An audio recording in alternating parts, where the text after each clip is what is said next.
Continuamos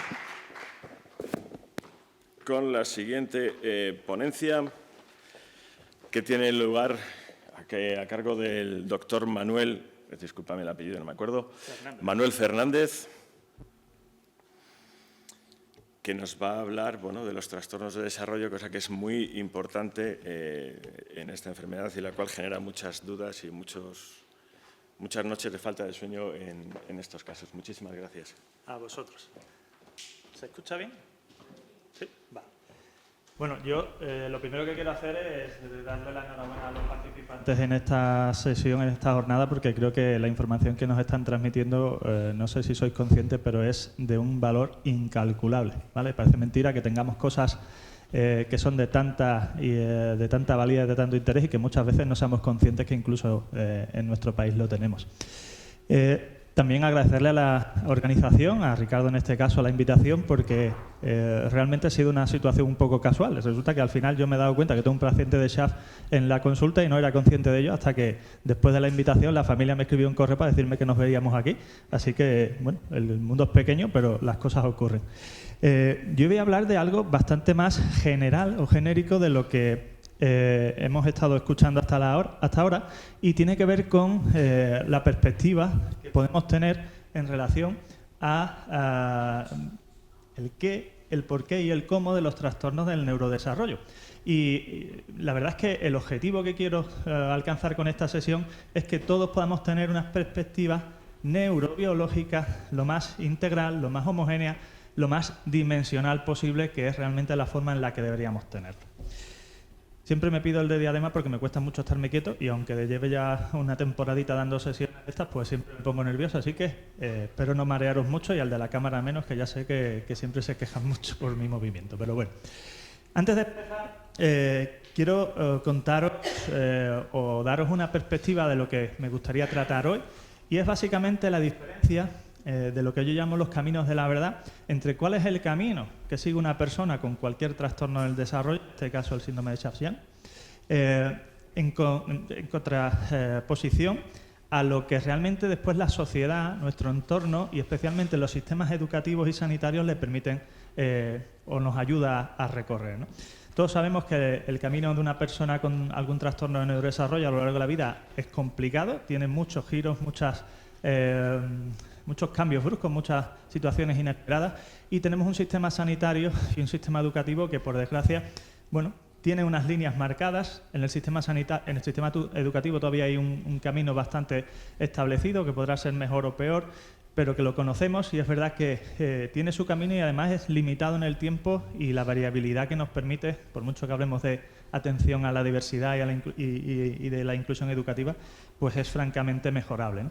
Pero después todos habéis hablado de las dificultades que tienen las familias a la hora de enfrentarse a la soledad, a las necesidades, de llamar a puertas o de buscar ayuda en un sistema sanitario que muchas veces está predispuesto a una serie de gestiones o de pasos y no a otros, ¿no? Y al final estáis aquí muchos familiares porque sois los que acompañáis a estos chicos a lo largo de la vida de la mejor forma posible, intentando adaptaros a sus necesidades. Básicamente, esta curvita de aquí abajo es la misma de ahí arriba, pero comprimida, ¿vale? Así que la intención, o lo que nos gustaría hacer a todos los que nos dedicamos a esto, es conseguir que todas estas líneas se parecieran para que nosotros nos acompañáramos y sirviéramos de acompañamiento a todas estas personas con problemas de desarrollo.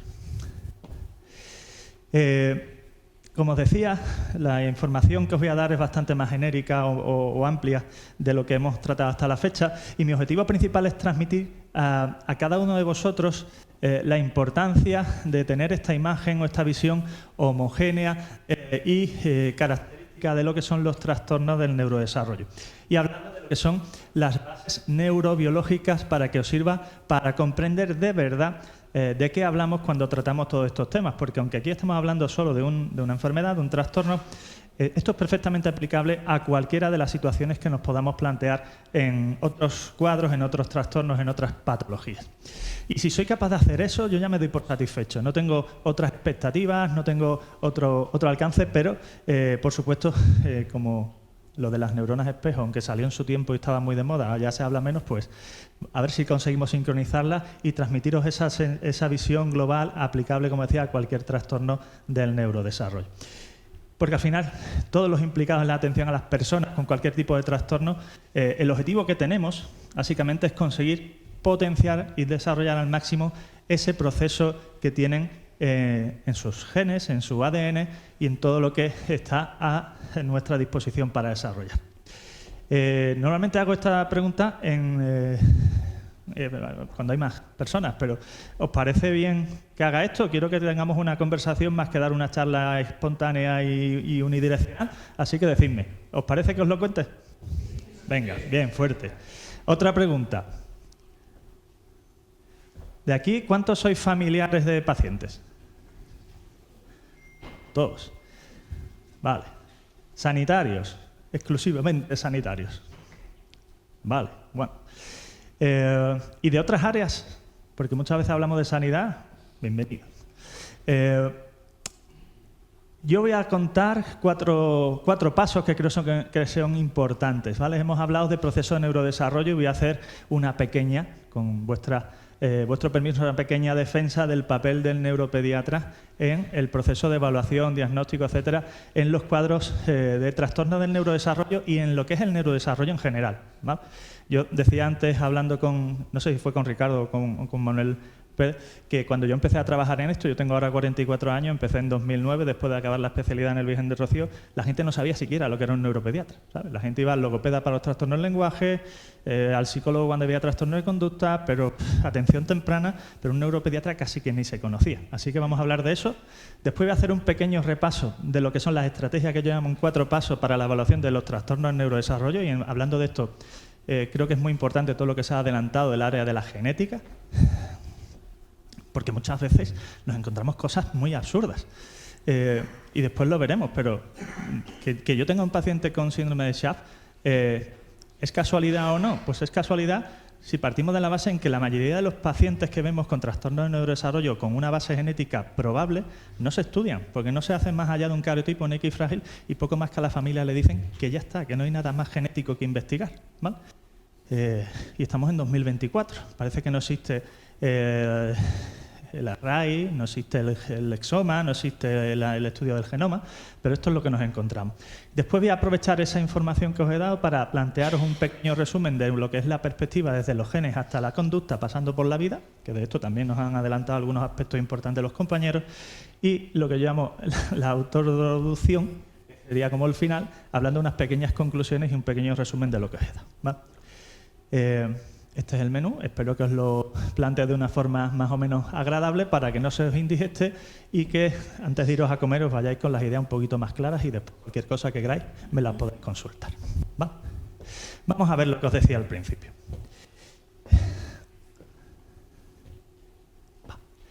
El neurodesarrollo, hemos hablado aquí de neurodesarrollo, de trastornos, etcétera, pero ¿qué es el neurodesarrollo? Bueno, pues el neurodesarrollo, y por eso os decía que era genérico y general, amplio y demás lo que voy a contar, es todo el proceso evolutivo de creación y maduración de todas y cada una de las estructuras del sistema nervioso. Y hay 4 puntos importantes a tener en esto en cuenta, ¿vale? Las fases, que resumiendo podemos decir que son de creación y diferenciación, ¿vale? Que además son superpuestas, ahora lo veremos. Hay otra característica, otro aspecto importante que son las características de ese proceso de neurodesarrollo, es decir, cada zona del sistema nervioso tiene una serie de peculiaridades, funciones, etcétera. También es importante hablar de lo que es la duración, ¿no? El proceso de neurodesarrollo comienza a partir aproximadamente de la 3ª semana de embarazo y los estudios que valoran la función ejecutiva, el proceso madurativo, etcétera, nos dicen que nuestro desarrollándose de forma bastante clara hasta más allá de los 18 años de edad, ¿vale? Y esta es una de las defensas, entre comillas, decía de la neuropediatría, de por qué los neuropediatras vemos pacientes hasta más allá de los 18 años, independientemente del cuadro, siempre que sea un trastorno del neurodesarrollo, y por qué también es importante que tengamos en cuenta los procesos previos, ¿vale? Y después, por supuesto, hablar de lo que son las comparaciones, ¿vale? Esa famosa frase de comparar es odioso. La comparación es la base de la detección de anomalías o de dificultades o de anormalidades. Así que es fundamental tener esto en cuenta, ¿vale? evidentemente todo esto tiene que ver con la influencia no solo de, sino de las influencias ambientales.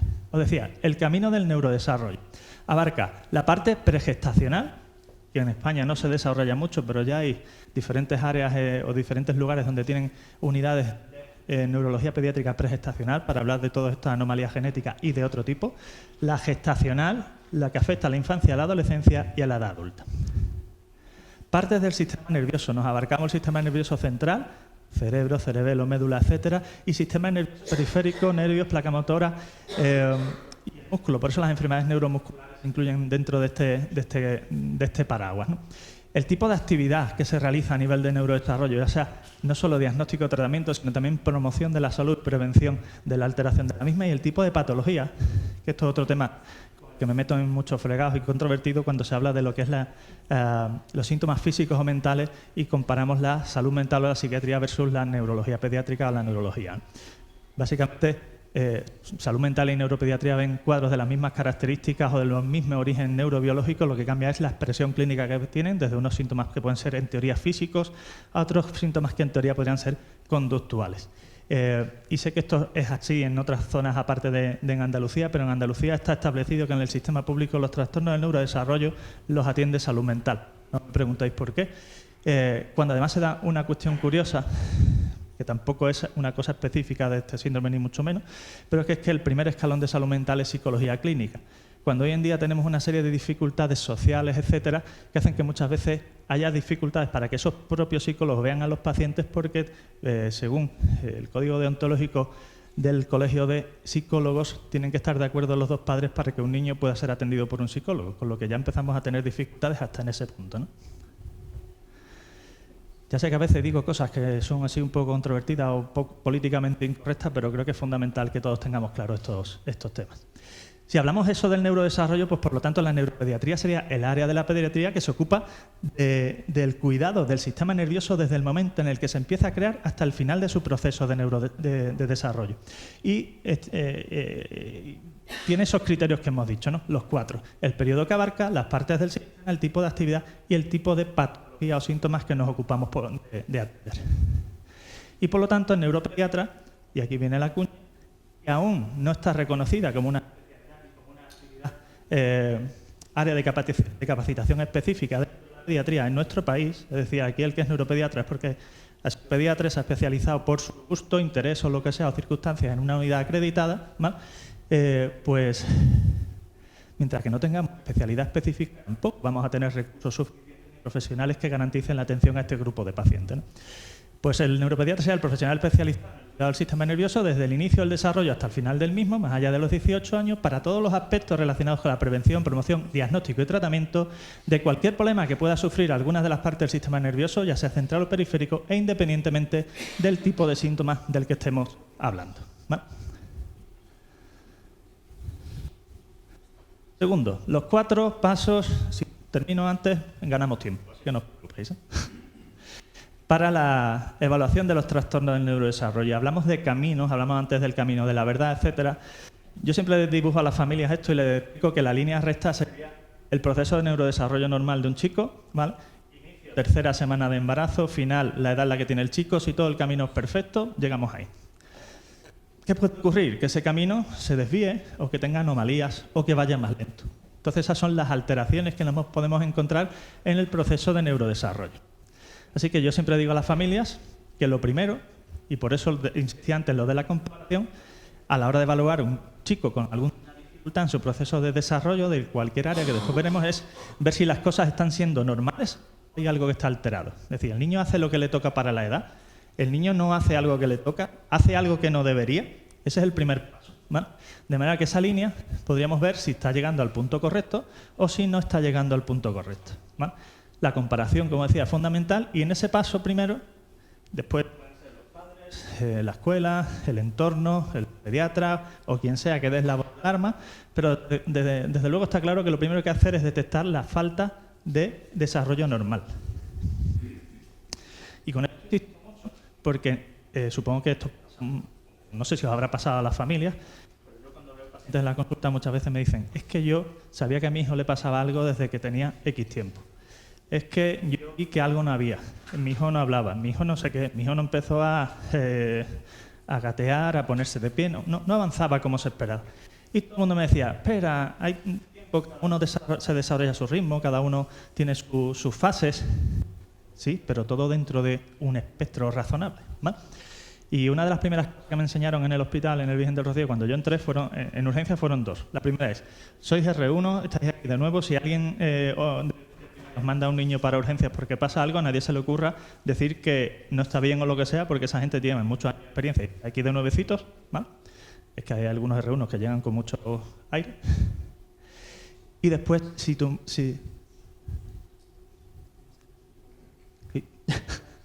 yo sabía que le iba a dar la lata. La luz.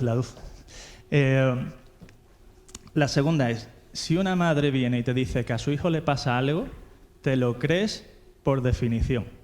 Y no te puedes quedar tranquilo hasta que tú seas capaz de demostrar, si es que lo eres, que no le pasa nada. Porque habrá gente loca como en todos lados, pero normal es que si un padre o una madre te dice que a su hijo le pasa algo, algo le pase. Así que esto de, no te preocupes, que ya veremos, qué tal, nada, tonterías.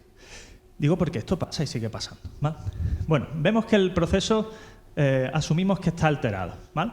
¿Qué alteraciones puede haber, como os decía antes? Pues puede que haya un camino que sigue su línea, pero que va más lento de lo normal.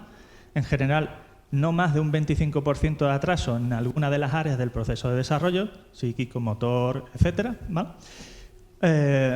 O puede que haya un enlentecimiento mucho más significativo. O puede que ocurran cosas que están fuera de lo normal, ya sea incluso más avanzadas o atrasadas, ¿no? Es decir, es la manera de diferenciar entre lo que estamos definiendo como un retraso madurativo o un trastorno del desarrollo. Porque al fin y al cabo todas producen retraso, ¿vale? Siempre hay algo en este camino que no está yendo bien de una forma u otra y eso es un retraso madurativo. Pero no es lo mismo decir que vamos con un retraso madurativo simple. Hay niños que andan más tarde, hay niños que hablan más tarde, constitucionalmente, familiarmente, pero que no tienen ningún problema genético ni de ningún otro tipo que lo justifique. En cambio, cuando la diferencia ya es intensa por el lentecimiento o por anomalía en el patrón de desarrollo, es cuando nos tenemos que plantear que hay un trastorno. A muchos de vosotros, profesionales sanitarios, esto parecerá muy básico, ¿vale? Pero esto hoy en día no se plantea así y creo que debería plantearse así. Una vez que sabemos que hay un trastorno, hay que plantearse qué características tiene ese trastorno, ¿no? Hay trastornos del desarrollo que son muy claros, muy específicos, muy concretos, a los que se le puede dar un apellido, ¿no? Y otras veces no, ¿no? Que podemos definir como un trastorno del neurodesarrollo que yo llamo inespecífico. Que no es lo mismo que un TGD, ¿vale? Pero bueno, yo le llamo así para diferenciarlo. Y el cuarto paso, que todo esto ahora lo vamos a ver un poquito más despacio, es cuando hablamos de diferenciación entre un trastorno del neurodesarrollo primario versus secundario. Y ahí es donde hablamos de pruebas y de todo esto que estábamos comentando en las sesiones previas y lo que yo os adelantaba antes, ¿vale? ¿Qué cosas tienen que estar pendientes los padres a lo largo del proceso de desarrollo de sus hijos para ver que algo no está yendo como debe? ¿O cuáles son lo que yo llamo las PUPAs, las preocupaciones universales de los padres, ¿vale?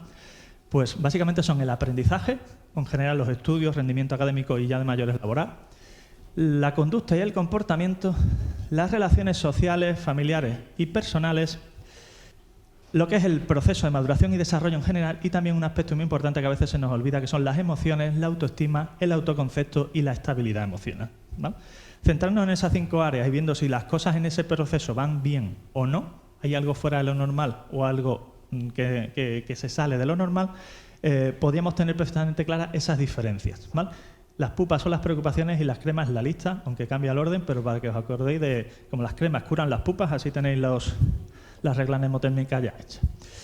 Retraso versus trastornos, con lo que os he explicado antes, y aquí es cuando hablamos ya de lo que son los trastornos del neurodesarrollo. Yo siempre digo que son como primos dentro de una misma familia, ¿vale? Son un grupo de patologías dentro de una misma familia causada con causas, síntomas, repercusiones y en muchos casos tratamientos solapados, ¿vale? Compartidos. Son todos cambios en el proceso o en el camino que hemos visto antes de neurodesarrollo de los caminos de la vida. A veces coinciden, otras veces no, dan vueltas, etcétera, pero es fundamental que tengamos claro esto porque en este camino, como vamos a ver, nada es negro ni blanco. O sea, todo tiene unos puntos límite y demás, pero todos son un espectro de grises, ¿vale? Los genes, y esto es importante, son los principales responsables de estos cuadros, pero evidentemente influidas por la exposición ambiental. ¡Qué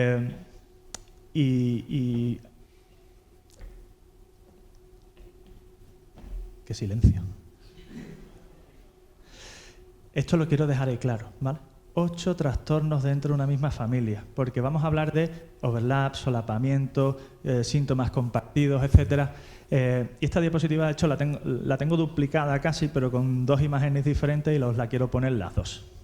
Los síntomas que puede haber en una persona y según la clasificación del DSM-5, con algunas modificaciones que le he hecho yo porque creo que son más razonables, por mucho que los del DSM sean los dioses de todo esto, de la clasificación y demás, pero bueno.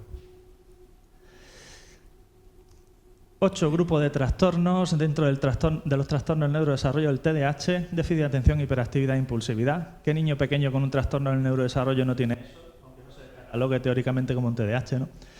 El TEA, esto ya es harina de otro costal, ahora todo se diagnostica TEA, cualquier niño con un problema de comunicación social y unas características o intereses un poco particulares ya está diagnosticado de TEA, a mi gusto de forma poco fiable, pero bueno, es lo que nos vemos: comunicación, relación y conducta, los trastornos del aprendizaje, lectura, escritura y cálculo, los trastornos de la conducta alimentaria, que ahí defino anorexia, bulimia y trastorno por atracones, pero que sabemos que hay muchos en los niños más pequeños que también son un trastorno del neurodesarrollo.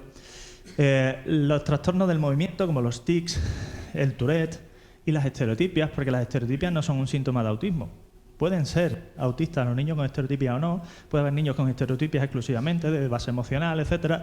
Hay que cambiar el chip de todo eso, ¿no? El trastorno obsesivo-compulsivo, que también se considera un trastorno de neurodesarrollo con obsesiones y compulsiones. Los trastornos de la comunicación y el lenguaje, ¿vale? Aquí he puesto solo el lenguaje, pero me gusta especificar lo de la comunicación, porque muchos de esos niños diagnosticados con TEA tienen un trastorno de la comunicación social, pero no tienen un autismo como tal, ¿vale? Y las alteraciones del coeficiente intelectual, como el retraso mental, discapacidad intelectual o las altas capacidades, que al fin y al cabo es otra estructura, otra configuración de nuestro proceso de neurodesarrollo. Y aquí sale este dibujito porque cada una de esos círculos son uno de estos trastornos y ahí vemos cómo se pueden ir solapando entre todos ellos e incluso, aunque sea muy poco frecuente, en el puntito del centro podrían coincidir todos, ¿vale? Y al final, ¿de qué depende cómo llamemos al trastorno de nuestro hijo? Pues de la combinación de síntomas que nos encontremos en un cuadro, en un proceso determinado. Siempre pongo este dibujito para explicarle a los padres que el circulito gris pequeño es su hijo y cada uno de los otros es, bueno, según de cada caso, el que les vaya explicando. Y al final, dependiendo de qué punto esté, tendrá más o menos sintomatología y, por lo tanto, criterios claros de algo, o si está por los filos, podrán tener rasgos de, que no es lo mismo que diagnóstico o criterios de. Se puede tener rasgos TEA sin ser TEA, ¿vale?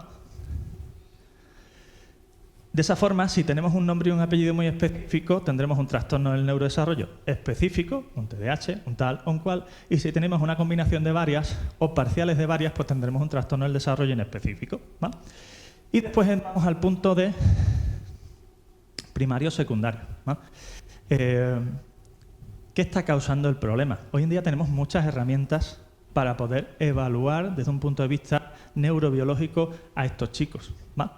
Y contamos con tecnología de muy alto nivel que está a nuestra disposición en la sanidad pública y que por motivos a veces económicos, de presupuesto, a veces yo estoy convencido que de pura falta de conocimiento de según qué profesionales, etcétera, pues nos dificulta tener información de las características de los cuadros con los que trabajamos en el día a día. De todos los familiares que estáis aquí, diagnóstico, entiendo que todos tienen sus pruebas genéticas.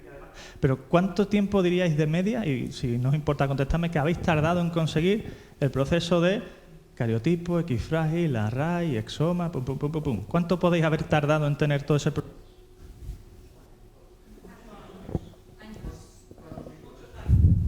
Pues hoy las guías internacionales dicen, de la Academia Americana de Genética, etcétera, que ante un cuadro de trastorno del desarrollo de origen incierto y aún más si hay anomalías faciales o dismórficas específicas, la primera prueba es un array. Y si el array es normal, se considera el desarrollo de un exoma, que puede ser clínico o completo, y que es especialmente útil si es trío. ¿vale?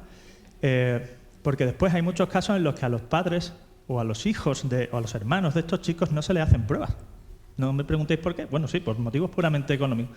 Pero ¿parece razonable por un array que vale 600 euros si es privado o por un exoma clínico o trío que puede valer 1.500 euros tardemos años en tener un diagnóstico cuando sabemos que hay cosas que pueden condicionar el futuro y la vida de estos chicos? ¿Vale? Ya dije que era políticamente incorrecto y lo voy a seguir siendo. Neurobiología del neurodesarrollo. ¿Qué significa este palabrejo? Vale. Pues básicamente lo que yo quiero transmitiros con esto es que hay 6 niveles, 6 capas del proceso de neurodesarrollo visto externamente que creo que son importantes, ¿vale?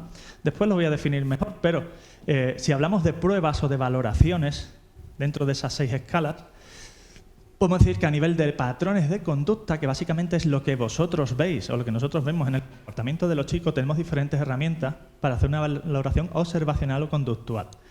Hay una herramienta muy interesante que es poco conocida y que os recomiendo que la conozcáis, que se llama DIDE, que es una herramienta online que básicamente nos permite, a través de unos cuestionarios validados y demás, tener un perfil específico de las características del chico que vamos evaluando para ver desde la perspectiva de su entorno si algo fuera de lo normal y qué es lo que está fuera de lo normal. Todos conocéis también las pruebas de adirados para evaluación de sintomatología TEA, etcétera. Pero básicamente esos patrones de conducta, ¿de qué dependen? Los más superficiales y lo que vemos de forma más sencilla. Pues de los patrones neuropsicológicos, funciones ejecutivas, después los vamos a ir viendo, ¿vale? Evaluación neuropsicológica, función ejecutiva y todo lo que eso lleva después, ¿vale? Actividad eléctrica cerebral. ¿Por qué hablo de las ondas cerebrales?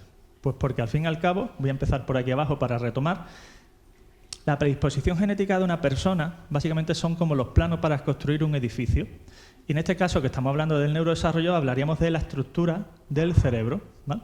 Por eso es tan importante estudiarlo genéticamente a todos estos chicos, ¿vale? Cariotipo, X-frágil, array, exoma, genoma, ¿vale? ¿Qué se hace? El exoma se hace, sí, y el genoma se hace, ¿vale? Digo porque a veces parece que estamos hablando de ciencia ficción con los telediarios y demás y que solo se habla del genoma humano cuando sale alguna noticia, pero se puede hacer. Estructura cerebral. ¿Con qué se analiza la estructura cerebral? Pues con pruebas de neuroimagen, TAC, resonancia, PET, SPECT, todo lo que podamos imaginarnos, y también circuitos cerebrales, ¿vale? Hoy la doctora Muscatelli ha puesto una imagen muy bonita de un cerebro con muchas conexiones. Pues básicamente eso era una resonancia magnética DTI o tensor difuso, una tractografía, que nos permite ver los tractos de las fibras nerviosas. Eso se puede estudiar. ¿Se usa para clínica? No. ¿Por qué? Pues básicamente porque no hay una base de datos estandarizada con la que hacer la comparativa, etcétera. En fin, hay muchas cosas que están todavía en desarrollo, ¿vale? Y en función de cómo funcionan nuestros circuitos cerebrales, esos neurotransmisores, esa dopamina, esa sinapsis que estaban comentando antes los compañeros, pues habrá una actividad eléctrica específica que a veces se altera o a veces no, o a veces no vemos lo que está alterado, porque la tecnología que tenemos es la que tenemos. Electroencefalograma, cartografía, y todo eso es lo que condiciona lo de arriba, ¿vale? Y hay muchas terapias, hablamos mucho de la parte de arriba, pero de los de abajo muchas veces nos quedamos cojos. Desde los genes hasta la conducta, pasando por la vida. ¿Por qué pongo eso? Precisamente porque os lo estaba explicando. Esta, digamos que sería la diapositiva sin ninguna indicación. Estas dos líneas superiores serían lo que yo llamo la parte psico, ¿vale? Y abajo la parte neurobiológica. ¿Esto por qué es importante? Hemos dicho los planos para el edificio que es el cerebro, para los circuitos sean como las instalaciones, cableados, tuberías, etcétera, y después la actividad eléctrica es que cuando todos esos circuitos empiezan a funcionar. Vale. Eso está muy bonito decirlo así, pero es que nuestro cerebro además es mucho más complicado, no tiene barreras, no tiene límites geográficos, en teoría cada zona tiene una función, pero todo eso es muy teórico, aunque en muchos aspectos podamos verlo realmente práctico. Y hay otro tema importante, como decía, de los genes a la conducta pasando por la vida, ¿no? ¿Y por qué decía lo de pasando por la vida? Porque la vida influye, es decir, las influencias externas son relevantes, y después porque cada trastorno de neurodesarrollo tiene también su ventana temporal, ¿vale? No me voy a parar aquí a hablar de cada una de ellas, pero bueno, ahí está el orden para que veáis cuáles son las ventanas de inicio más aproximadas y por qué muchas veces nos podemos confundir con un determinado trastorno, se pueden solapar o a veces se pueden dar varios de ellos, ¿vale? ¿Pico? Vale. Esto es lo que decía antes estas son las valoraciones diagnósticas, pero también nos podemos centrar en lo que son las intervenciones, ¿vale? Aspectos terapéuticos, porque si tenemos diferentes planos o diferentes niveles, en cada uno de ellos deberíamos poder establecer una valoración diagnóstica y una intervención terapéutica, ¿vale? A nivel de patrones de conducta, sí, refuerzo académico, terapia conductual, terapia ocupacional, los PT, AL, logopedia, todo lo que nos queramos plantear a nivel conductual. Patrones neuropsicológicos, terapia cognitiva. Por eso se dice que en los trastornos del neurodesarrollo la terapia cognitivo-conductual es una de las más relevantes. Tenemos neurofeedback para la actividad eléctrica cerebral. Tenemos suplementos nutricionales y tratamientos farmacológicos para mejorar el funcionamiento de estos circuitos y se pueden usar este tipo de tratamientos independientemente del origen de la alteración de esos circuitos. ¿Vale? Tenemos TDCS o TMS, técnicas de estimulación cerebral con corriente continua o campos magnéticos, y la terapia génica, que en algún momento, en algunos casos de esclerosis tuberosa, X frágil y demás, además está dando muy buenos resultados. Esto, como el tiempo apremia, me vais a permitir que os lo quite y me vaya a la parte del final, que es la más relevante.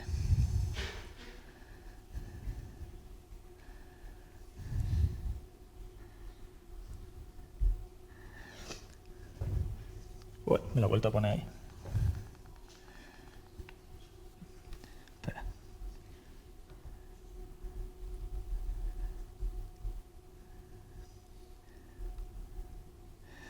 Hay un aspecto importantísimo, que es tener claro que la conducta de un niño más o menos madura o inmadura depende de estos procesos de regulación y de autocontrol, y que por lo tanto cuando se dice que un niño es maduro o no depende de estos procesos de regulación.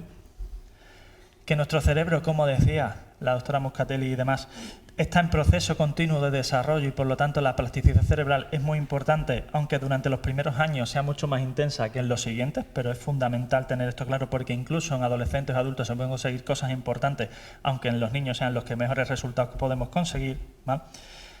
Es un continuo, de 0 a 100 entre comillas puedo decir, donde si no hacemos nada el camino seguirá siendo el mismo, ¿vale? Pero si hacemos cosas podremos conseguir cambios de nivel en cada uno de estos procesos, desarrollo alterado, desarrollo normal. Hay unos mecanismos de funcionamiento a nivel sináptico en el que los circuitos cerebrales son fundamentales para entender y por qué ahí pueden actuar los diferentes tipos de terapias y tratamientos que tenemos. Y para terminar, no quería dejar... Bueno, sí voy a dejar esta un momentito, aunque me pase un minutito más. Este es un mecanismo de funcionamiento sináptico. Digamos que el de arriba es un funcionamiento sináptico equilibrado y estándar, y el de abajo un funcionamiento sináptico alterado en el que hay un trastorno del neurodesarrollo característicamente definido por una disfunción ejecutiva, que podría ser lo típico del TDAH o de cualquier otro trastorno con estas características, ¿vale?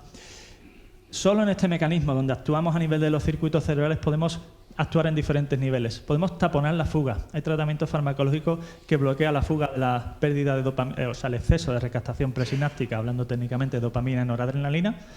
Psicoestimulantes o no psicoestimulantes, hay muchas alternativas. Tenemos suplementos nutricionales, como pueden ser el omega 3, que tiene estudios que claramente demuestran una mejoría en los procesos de plasticidad cerebral. Tenemos sustancias neotrópicas, ya sean naturales o artificiales, que nos pueden mejorar los procesos de comunicación porque son estimulantes postsinápticos, y también tenemos suplementos naturales que pueden compensar la diferencia de rendimiento que se consigue en respuesta a los estímulos externos y el nivel de estrés, ansiedad, dificultad, inquietud y autorregulación que tienen estos chicos tanto a nivel físico como a nivel emocional. Y para terminar, lo que os decía de reflexiones. Tenemos que trabajar con las bases neurobiológicas para integrar todos los niveles diagnósticos y terapéuticos que hemos visto, hablar todos de lo mismo, y al final la investigación tiene que tener una base objetiva, y qué mejor que los ejemplos que nos han puesto aquí los compañeros para saber qué se está haciendo y se está haciendo bien.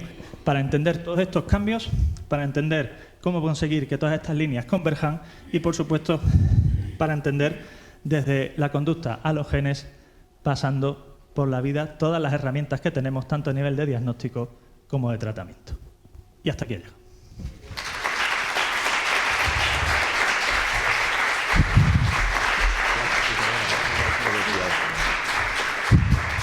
Muchísimas gracias, Manuel. Seguro que hay preguntas. ¿Ha sido muy tocho o hasta hoy? Que yo me tengo que ir ahora para Sevilla de vuelta y tengo que irme por lo menos contento. Contento, ¿no? ¿Alguna pregunta? ¿No? ¿Sí?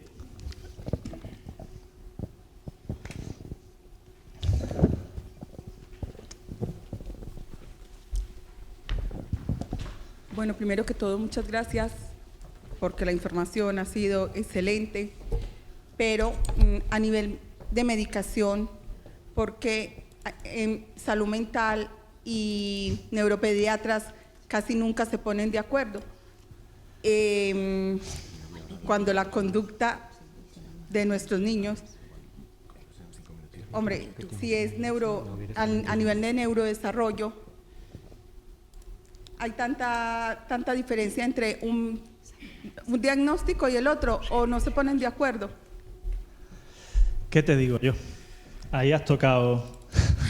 Te puedo contestar lo que pienso o te puedo contestar.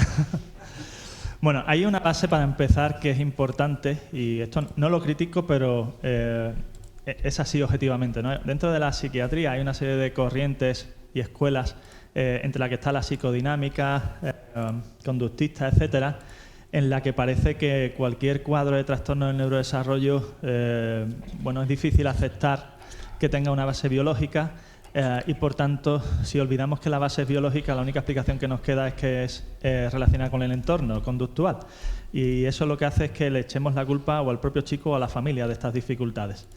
Yo sé que esto está feo decirlo, pero es así. Nos encontramos muchas familias que nos dicen que básicamente no les hacen caso, no les aceptan una dificultad clínica del niño, y siempre hay un motivo importante, o sea, siempre hay un motivo para justificar las conductas del niño con otra cosa que no sea el problema que tiene el niño. Y partiendo de esa base, desde mi humilde opinión, ya tengo bastante decir esto, pero así lo digo, todo depende pues de la formación, la experiencia y del trato que se tenga con las familias. O sea, las bases biológicas están ahí, las alteraciones y los trastornos están ahí, los tratamientos y demás están ahí. Cada uno que estudie y que haga sus cosas y después que opine con más datos, ¿no?